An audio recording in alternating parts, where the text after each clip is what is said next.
बीता हुआ कल तुम्हारे दिमाग में है और आने वाला कल तुम्हारे हाथ में है। नमस्कार साथियों, मैं विजय हिंदी की एक बेहतरीन प्रैक्टिस सेट में आप सभी साथियों का स्वागत करता हूं।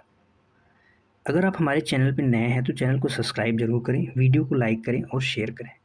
पहला ही क्वेश्चन एकदम शानदार है और आपकी स्क्रीन पे है, बताएंगे क्या होगा इसका राइट आंसर। निम्न में से किस विकल्प में सभी शब्द शुद्ध हैं? शुद्ध वर्तनी से ही पहला क्वेश्चन और एक तगड़ा क्वेश्चन। आशीर्वाद की वर्तनी साथी शुद्ध लिखी है या प्रज्वलित की, शुद्धिकरण, सन्यासी, उज्ज्वल, कवित्री, अंताक्षरी या तदुपरांत। आशीर्वाद की वर्तनी साथी यहाँ पे अशुद्ध दे रखी है। आशीर्वाद की जो शुद्ध वर्तनी है वो क्या है साथी, यहाँ पे जो र का आधा रेप का आधा रेफ रूप है वो वह पे लगेगा, तो आशीर्वाद कुछ इस प्रकार से शुद्ध होगा। प्रज्वलित यहाँ पे शुद्ध दे रखा है।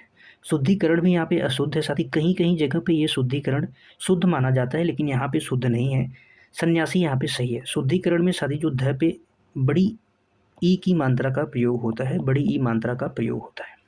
शुद्धिकरण सही है। उज्ज्वल यहाँ पे साथी गलत है। कवित्री यहाँ पे सही दे रखा है। उज्ज्वल साथी क्या होता है, यहाँ पे दोनों ज का प्रयोग, आधे ज का प्रयोग होता है उज्ज्वल, तो उज्ज्वल भी गलत है। अंत्याक्षरी और तदुपरांत दोनों यहाँ पे गलत दे रखे हैं। अंत्याक्षरी होता है यहाँ पे तय होता है, आधा तय होता है, या होता है, फिर छरी होता है अंत्याक्षरी। और साथ ही तदुपरांत होता है, तदुपरांत नहीं होता, क्या होता है, तदुपरांत। तदुपरांत होता है। तो यहाँ पे कोई भी ऑप्शन नहीं सही है। ए बी सी डी में से कोई भी यहाँ पे सही नहीं है। अगले क्वेश्चन में चलते हैं। क्वेश्चन नंबर 2 देखते हैं क्या कह रहा है। क्वेश्चन नंबर 2, जिसका कोई शत्रु न जन्मा हो, न जन्मा हो वाक्यांश के लिए एक शब्द क्या होता है, अजात शत्रु, शत्रुघ्न, निर्दोष, अजय। अजय का अर्थ होता है साथी, अजय यानी जिसे जीता न जा सके, जिसे जीता न जा सके उसे अजय कहते हैं। निर्दोष यानी जिसका कोई दोष न हो, जिसका कोई दोष न हो, कोई दोष न हो उसे निर्दोष कहते हैं। और शत्रुघ्न का अर्थ होता है साथी, आप इसे कह सकते हैं शत्रुओं को नाश करने वाला, शत्रुओं का नाश करने वाला, नाश करने वाला। इसका जो राइट आंसर हो जाएगा ऑप्शन ए, अजात यानी जो न जन्मा हो, शत्रु यानी शत्रु, जिसका कोई शत्रु न जन्मा हो वो अजात शत्रु होता है। अगले क्वेश्चन पे चलते हैं। क्वेश्चन नंबर 3 देखते हैं साथी। क्वेश्चन नंबर 3 क्या कह रहा है भैया, अंगारे उगलना मुहावरे का सही अर्थ क्या है। अंगारे उगलना यानी इसका जो राइट आंसर हो जाएगा ऑप्शन बी हो जाएगा, क्रोध में बहुत कठोर शब्द कहना। उगलना यानी बोलना, अंगारे यानी क्रोध में कठोर शब्द कहना, यही हो जाएगा अंगारे मुहावरे का सही अर्थ। अगले क्वेश्चन पे चलते हैं। क्वेश्चन नंबर 4 आपकी स्क्रीन पे है। उन्मील, उन्मील शब्द का सही सटीक आपको विलोम बताना है, सटीक विलोम उन्मील का। उन्मील का जो अर्थ होता है साथी वो क्या होता है, विकसित। विकसित भी आप कह सकते हैं, खुलना भी आप कह सकते हैं। तो इसका जो अपोजिट होगा वो क्या हो जाएगा, बंद हो जाएगा। बंद यानी निर्मील, निमील सॉरी निर्मील होगा, निमील यानी बंद, निमील यानी बंद। अगले क्वेश्चन पे चलते हैं। क्वेश्चन नंबर 5 है आपके स्क्रीन पे, बताएंगे साथी इसका राइट आंसर क्या होगा। 5 है, अश्व का पर्यायवाची इनमें से कौन सा नहीं है, घोटक, सिंधव, कटक है। अश्व के जो पर्यायवाची शब्द हैं वो हैं घोटक, सैंधव, सैंधव है हो गया, सैंधव है, वाज, तुरंग, तुरंग, सैंधव है, वाज, ये सब क्या है, घोटक के पर्यायवाची हैं। तो इसका जो राइट आंसर होगा ऑप्शन सी हो जाएगा। कटक साथी सोना को कहते हैं, सोना, सेना सॉरी सेना, कटक सेना को कहते हैं, सेना हो गया। वाहिनी, सेना, वाहिनी, फौज, ये क्या है, कटक के पर्यायवाची। अगले क्वेश्चन पे चलते हैं। क्वेश्चन नंबर 6 आपके स्क्रीन पे दिया हुआ है, बताएंगे क्या होगा इसका राइट आंसर। शुद्ध वाक्य का चयन करना है। वह दंड के योग्य है, वह दंड देने योग्य है, उसे मृत्यु दंड की सजा मिली, मेरे को घर जाना है, साहित्य और जीवन का अभिन्न संबंध है, साहित्य और जीवन का अभिन्न संबंध है। तो वह दंड, दंड क्या है, दंड दिया जाता है तो दंड योग्य है, वह दंड देने योग्य है, क्या कहेंगे आप यहाँ पे साथी, वह दंड देने नहीं, आप ऐसा कर सकते हैं दंड पाने योग्य है, क्योंकि दंड पाने योग्य, किसी की योग्यता आप बता रहे हैं तो उसको पात्र कह सकते हैं, वह दंड का पात्र है, आप ऐसा भी कह सकते हैं। वह दंड देने नहीं, वह दंड पाने योग्य है, तो ये गलत हो जाएगा। मृत्युदंड दंड एक प्रकार से सजा है, तो यहाँ पे सजा की कोई आवश्यकता नहीं, तो ये भी गलत हो जाएगा। मेरी नहीं चाहती मुझे, मुझको घर जाना है, तो ये सही होता है, ये भी गलत हो जाएगा। साहित्य और जीवन का अभिन्न संबंध है, अभिन्न का मतलब अटूट रिश्ता है, तो इसका जो राइट आंसर हो जाएगा ऑप्शन डी सही हो जाएगा। क्या हो जाएगा? ऑप्शन डी सही हो जाएगा। अगले क्वेश्चन पे चलते हैं। क्वेश्चन नंबर 7 आपकी स्क्रीन पे दिया हुआ है, बताएंगे क्या होगा इसका राइट आंसर। निम्न में से जातिवाचक संज्ञा का उदाहरण कौन सा है? गंगा है, लड़का है, मिठास है या दल है? संज्ञा के भेद साथी कितने होते हैं? संज्ञा के भेद होते हैं 5, उन्हीं में से एक संज्ञा है जातिवाचक संज्ञा। जातिवाचक संज्ञा से किसी साथी विशेष जाति का बोध हो, किसी भी जाति का, आप ऐसा कर सकते हैं जाति जो एक जाति को बताए, संपूर्ण एक जाति का बोध कराए, संपूर्ण एक जाति का बोध कराने वाले संज्ञा शब्द, बोध कराने वाले शब्द ही जातिवाचक होते हैं। जैसे महिला, महिला यानी सभी महिलाओं की बात हो रही है, लड़का यानी सभी लड़कों की बात हो रही है, कपड़ा यानी सभी कपड़ों की बात हो रही है। जब तक उसको एक कैटेगरी यानी एक भिन्न कैटेगरी में एक नाम न दिया जाए तो वहाँ पे सभी एक जाति हो जाएगी। मोबाइल फ़ोन हो गया, टेलीफोन हो गया, टीवी हो गया, पेन हो गया, ये सब क्या है? जातिवाचक संज्ञा है। गंगा सती एक विशेष नदी का नाम है, तो ये क्या हो जाएगा? व्यक्तिवाचक। जब भी विशेष की बात हो तो वो भी व्यक्तिवाचक में जाएगा। लड़का जातिवाचक है, इसका राइट आंसर ऑप्शन बी हो जाएगा। लड़का कैसा है? जातिवाचक है। मिठास क्या है साथी? एक भाव है। क्या है? एक भाव है। मिठास बोलता है, कैसा बोलता है? मिठास एक भाव है। दल, दल से क्या होता है साथी? यहाँ पे एक भीड़ से आप संबोधित कर सकते हैं, भीड़ यानी लोगों के समूह को दल कहते हैं, तो ये किस में चला जाएगा? समूह। क्या हो जाएगा? समूहवाचक संज्ञा, समूहवाचक। सेना, परिवार, कक्षा, ये सब समूहवाचक संज्ञा होते हैं। क्या होते हैं? समूहवाचक। अगले क्वेश्चन पे चलते हैं। क्वेश्चन नंबर 8, अट्टालिका का तद्भव रूप क्या होगा? अट्टालिका का तद्भव रूप क्या होगा? तो इसका जो तद्भव रूप होगा साथी क्या हो जाएगा? अटारी। ऑप्शन सी करेक्ट हो जाएगा, अटारी इसका तद्भव रूप होगा। अगले क्वेश्चन पे चलते हैं। क्या कह रहा है क्वेश्चन नंबर 9 आपके स्क्रीन पे। घोड़ा शब्द का तत्सम शब्द क्या होगा? अश्व, घोटक है, तुरंग, ये सभी घोड़ा की क्या है साथी? समानार्थी हैं, पर्यायवाची हैं। तत्सम रूप वे शब्द होते हैं जो संस्कृत से ज्यों के त्यों लिए गए हैं, संस्कृत से ज्यों के त्यों लिए गए हैं, ज्यों के त्यों लिए गए हैं। जैसे इसकी पहचान के लिए जो संयुक्त व्यंजन होते हैं, संयुक्त व्यंजन, वो वे शब्द अधिकांशतः क्या होते हैं? तत्सम होते हैं। जैसे छ हो गया, त्र, ज्ञ और श्र, ये अधिकांशतः क्या होते हैं? तत्सम होते हैं, तो आपको याद रखना है। बट यहाँ पे ऐसा कोई ऑप्शन नहीं है। अश्व यानी घोटक, इसका हो जाएगा। कुछ शब्द होंगे जो उसको आपको याद रखने की आवश्यकता है। जैसे घोटक को क्या कहते हैं?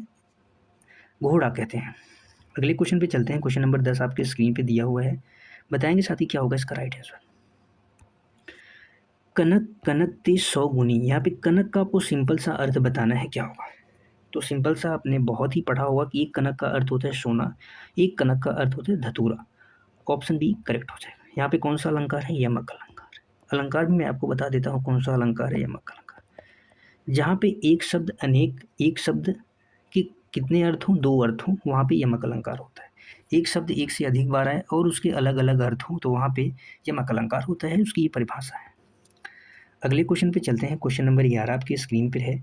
रिक्त स्थानों की पूर्ति करना है, रिक्त स्थानों की पूर्ति करना है। सत्य का मार्ग डैश है। सत्य का मार्ग साथी कैसा होता है? कंटकाकीर्ण होता है, सीधा होता है, दुर्गम होता है, सरल होता है। कंटकाकीर्ण का जो अर्थ होता है वो क्या होता है, आप बताएंगे? कंटकाकीर्ण का जो अर्थ होता है वो क्या होता है साथी? कांटों से भरा हुआ, भरा हुआ, यानी कठिन। एक इसको दर्शाता है साथी कठिनाई को, कठिनाई को दर्शाता है। किसको दर्शाता है? कठिनाई को। तो इसका राइट आंसर हो जाएगा ऑप्शन बी। जो सत्य का मार्ग होता है, जो धर्म का मार्ग होता है, वो क्या होता है? कांटों से भरा हुआ तो होता है, यानी कंटकाकीर्ण होता है। यहाँ पे दुर्गम का भी अर्थ होता है कठिनाई से, बट यहाँ पे जो सही होगा वो क्या होगा? कंटकाकीर्ण होगा। तो ऑप्शन ए इसका करेक्ट हो जाएगा। अगले क्वेश्चन पे चलते हैं। क्वेश्चन नंबर 12 आपकी स्क्रीन पे है। विदुषी का पुल्लिंग बताना है, क्या है? हिंदी में लिंग 2 प्रकार के होते हैं, एक पुल्लिंग एक स्त्रीलिंग। तो यहाँ पे विदुषी है, एक स्त्रीलिंग है, तो इसका पुल्लिंग क्या होगा? इसका पुल्लिंग हो जाएगा विद्वान। ऑप्शन बी क्या हो जाएगा? करेक्ट हो जाएगा। विद्वान का क्या होता है? विदुषी। विद्वान का, कवि का जैसे कवित्री होता है, कवि का स्त्रीलिंग क्या होता है? कवयित्री। अक्सर कवित्री शुद्ध वर्तनी में बहुत पूछा जाता है। कवि का कवित्री। अगले क्वेश्चन पे चलते हैं। क्वेश्चन नंबर 13 आपकी स्क्रीन पे दिया गया है, बताएंगे क्या होगा इसका राइट आंसर। कोई आ रहा है इस वाक्य में जो कोई किस प्रकार का सर्वनाम है? निश्चयवाचक, अनिश्चयवाचक, संबंधवाचक या निजवाचक? सर्वनाम के कुल भेद साथी 6 होते हैं और इनके जो शब्दों की संख्या होती है वो 11 होती है। शब्दों की संख्या क्या होती है? 11 होती है। निजवाचक यानी अपने आप, यानी स्वतः की बात हो। किसकी बात हो? अपने आप। आपकी बात हो, अपने आप की बात हो, स्वतः की बात हो, तो वहाँ पे निजवाचक होता है। संबंध में साथी जो और सो संबंध बताते हैं, जो और सो संबंध बताते हैं। अनिश्चय में कोई और कुछ आता है। कोई आया है, कोई आ रहा है, कोई आएगा। अनिश्चयवाचक में साथी यह और वह। अनिश्चयवाचक में यह और वह। निश्चयवाचक में सॉरी यह और वह होता है। तो इसका जो राइट आंसर हो जाएगा ऑप्शन बी हो जाएगा। ऑप्शन बी हो जाएगा अनिश्चयवाचक, यानी किसी चीज़ की अनिश्चितता का बोध कराता है। अगले क्वेश्चन पे चलते हैं। क्वेश्चन नंबर 14 आपकी स्क्रीन पे दिया हुआ है, बताएंगे क्या होगा इसका राइट आंसर। परिमाणवाचक विशेषण का उदाहरण कौन सा है? थोड़ा दूध, 5 आम, काला कुत्ता, वह लड़का। विशेषण के कुल कितने भेद होते हैं? साथ ही 4 भेद होते हैं विशेषण के। परिमाण यानी मात्रा, मात्रा की जो बात करे वही क्या होता है? परिमाणवाचक होता है। और ये 2 प्रकार के होते हैं, एक अनिश्चित होता है, एक निश्चित होता है। तो यहाँ पे जो ऑप्शन ए है थोड़ा दूध, यानी यहाँ पे मात्रा की बात की गई है दूध की, और कैसी है? थोड़ा है। तो यहाँ पे अनिश्चित परिमाणवाचक विशेषण हो जाएगा, ऑप्शन ए करेक्ट हो जाएगा। 5 आम, यानी ये भी साथी क्या है? संख्यावाचक विशेषण है। आम की विशेषता बता रहा है कि आम कितने हैं? 5 हैं। तो ये क्या हो जाएगा? 5 यानी संख्या को दर्शा रहा है, जो संख्या को दर्शाए वो संख्यावाची होता है, यानी संख्यावाचक विशेषण होता है। काला कुत्ता, कुत्ते का गुण है वो काला है, तो ये क्या हो जाएगा? गुणवाचक विशेषण। विशेषण तो है, गुणवाचक है। और वह क्या हो जाएगा साथी? ये सर्वनाम है। वह क्या है? सर्वनाम है। वह क्या है? सर्वनाम है। लड़का क्या है? जातिवाचक संज्ञा है। अगले क्वेश्चन पे चलते हैं। क्वेश्चन नंबर 15 आपके स्क्रीन पे दिया हुआ है, एक ही शानदार क्वेश्चन है। राम पुस्तक पढ़ता है, इस वाक्य में कर्मवाच्य, इस वाक्य को कर्मवाच्य रूप क्या होगा? राम से पुस्तक पढ़ी जाती है, राम पुस्तक पढ़ेगा, राम द्वारा पुस्तक पढ़ी गई, पुस्तक राम पढ़ता है, पुस्तक राम पढ़ता है। साथी बेसिकली हम क्या देखते हैं कि राम पुस्तक पढ़ता है, ये तो क्या है? कर्म करता है, कर्तृवाच्य है। कर्ता यहाँ पे प्रधान है, तो ये क्या हो जाएगा? कर्तृवाच्य हो जाएगा। कैसा है? कर्तृवाच्य। कर्म की जो चिन्ह होते हैं साथी के द्वारा होता है। कर्म के यहाँ पे के द्वारा है, तो यहाँ पे के द्वारा लगा देंगे तो ये साथी गलत हो जाएगा। यहाँ पे के द्वारा यानी पुस्तक पढ़े। यहाँ पे जो है पुस्तक पढ़ता है, ये क्या है? एक वर्तमान काल है। कैसा है? वर्तमान काल है। और यहाँ पे जो के द्वारा का इस्तेमाल हुआ है, ये किस में हुआ है? भूतकाल, यानी पढ़ी गई, कार्य समाप्त हो गया। हमें जो कार्य को बदलना है वो वर्तमान काल में ही बदलना है, वो भी कर्मवाच्य में। तो जिसका जो राइट आंसर हो जाएगा ऑप्शन ए हो जाएगा। राम से पुस्तक पढ़ी जाती है, जो कर्मवाच्य होता है, कर्मवाच्य, उसमें के साथ, के द्वारा से तीनों का प्रयोग हो सकता है। तीनों का साथी प्रयोग हो सकता है। के साथ, के द्वारा से, तीनों का कर्मवाच्य में प्रयोग हो सकता है।